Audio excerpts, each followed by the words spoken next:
I'm spending a lot of time living out the back of my truck, which I set it up for that intended purpose. You got the table, you got the fridge, everything gets cooked here, everything for recovery's back here, and that's why my REDARC gear's here as well, because all our camera gear gets stowed here, it gets charged here. It is so simple to use and you don't have that battery anxiety. You look at the readout and it tells you exactly how long I could be parked up here, and if that's not going to be quite enough, I'll pop my solar panel on and there you go. I can park up wherever I want for as long as I've got food. It's just magic bits of kit. I've got the Battery Manager30 up the top there. Underneath that I've got the 2000 watt Pure Sine Wave Inverter. It is going to fill my battery right up, whether it's plugged into 240 volt, solar or 12 volt. For everything we charge, it is just spot on. We know that it's going to keep all our expensive batteries in check so that we can keep bringing the footage to you guys. I've got the little switch panel. Now I run onboard water, so as easy as flick that on. There's no water in there, so that's going to run. Got the cabin lights, the refrigeration and the electronics, which is all my charging. And everything I need to know, I can just go through my menu here and know what input's going in, what output's going out.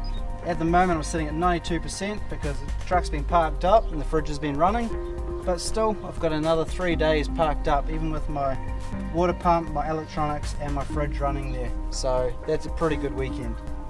I like to keep things very simple, and I could have a big pillar of gauges, but in this one unit I've got my EGT, I've got my boost gauge, and if I wanted to I could even have my water temp down the bottom there. It is just so nice and tidy.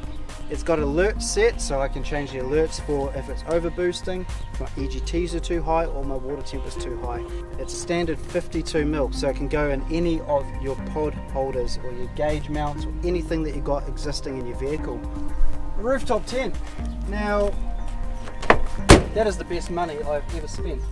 It is comfortable, fits the family, and it is waterproof. Brilliant.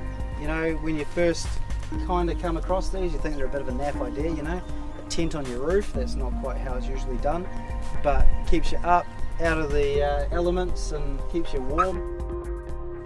Around this side I've got a 2.5 by 2 meter awning. 2 seconds, she folds out and you're dry and happy.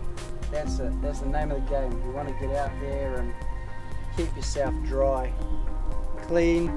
No, that never happens. We're always out getting a couple of absolute crap. I run a 3-inch EFS lift. I run 33 by 12.5 15 Maxxis Bighorn 764. They haul the truck and the trailer and the Polaris through some really soft sand, and I was just absolutely stoked with them. She's a daily, she's a weekend truck, and she's my tow rig.